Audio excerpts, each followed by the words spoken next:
Now it's time for our relationship segment, and every relationship, no matter how good it comes, has its own brand of conflict here and there.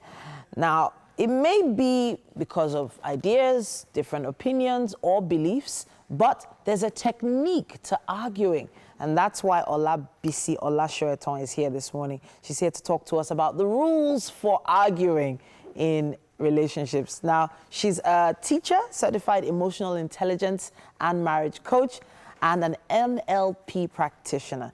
She provides coaching for marriages, relationships, parenting, and of course, productivity.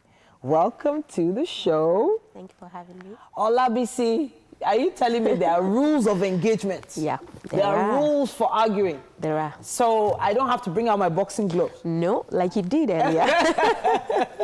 All right, so you need to break down what an argument actually is. Okay. Because maybe people have different perspectives of what an argument is. Well, I think that generally speaking, I mean, you get a fair amount of idea what an argument is like. It's basically when we have different opinions. Like we're talking now and all of a sudden you're on the other side and I'm on this side. There are different opinions. It means that we cannot agree.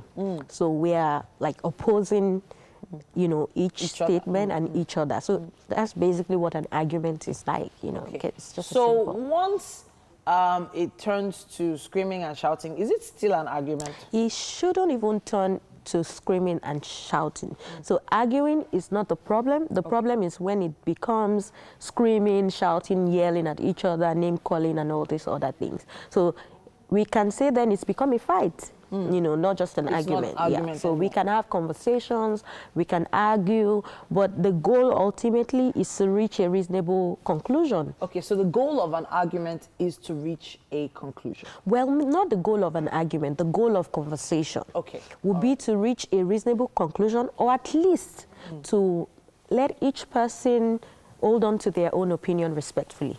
Okay, respectfully. I like the way you said that. So is there anything like a respectful argument? So a man and wife, for instance, there are a lot of men who feel disrespected with the fact that their wife even feels they can have an opposite opinion to them. Yeah. So what do you say to that?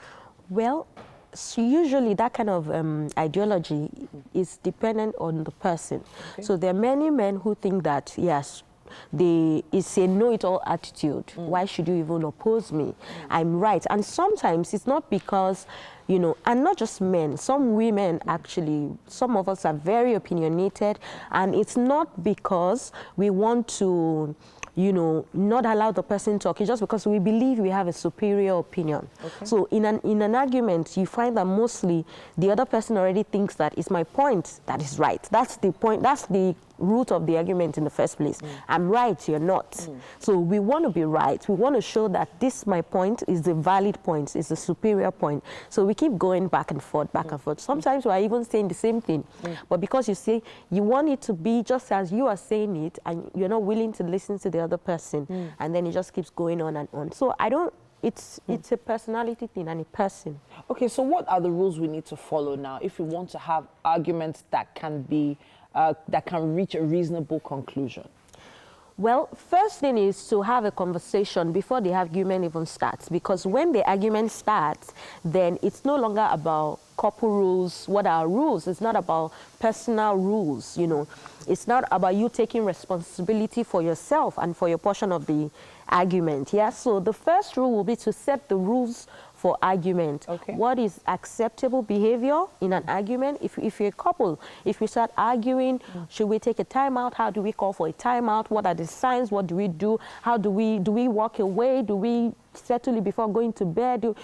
Set the rules before the argument starts. Because when the argument starts, whatever it is you're going to be doing then becomes personal rules, personal values that you must uphold yourself. So that's the first rule. Okay. Yeah. So, and of course, if in an argument, yelling and actually speaking in a condescending tone, it's a no. Okay. So usually when we want to talk, we're more focused on being heard than actually hearing the other person. Okay. We're more focused on being understood than understanding the other person's point of view. So we feel frustrated when the person is not hearing us. We feel frustrated when we are not being understood, and then we start to yell. Or sometimes you're so frustrated that you don't even yell, but you reduce your voice, but then it comes off in a very condescending manner that the person can then yell back and say, why are you talking to me like a child? Why are you making that face, even though you're not exactly saying anything? So I would say another rule is this: don't resort to yelling. And do not make your tone condescending such that your partner feels inferior and they begin to question their self-esteem or their values, their intelligence and all of that. Make sure that when you're arguing, keep the other person's self-esteem. Seek first to understand than to be understood. Okay, all right. So it does often feel like you're waiting for that person the person you're arguing with to finish talking just so you can put in your own point. That's what you were saying. What I'm saying is don't interrupt. And that's another rule if you are making points. Extend good faith to your partner by not interrupting them. It speaks a lot, and what happens is that usually when we're having a conversation now, and I'm the partner who is calm, who is expressing myself, who is letting you talk, you will find that you begin to mirror me. You begin to want to respond the way I'm responding because, it doesn't make sense. I'm not shouting, even though you're shouting. Okay. You automatically will calm down. Are you sure about that? It's when you're keeping quiet that some people now even raise their voices higher. Yes, but then what happens? You then get to raise your voice. And once you raise your voice, it becomes a shouting match. But imagine you are here shouting and I'm like, oh, I'm sorry I upset you. I'm sorry this makes you feel this way. Anything I can do better?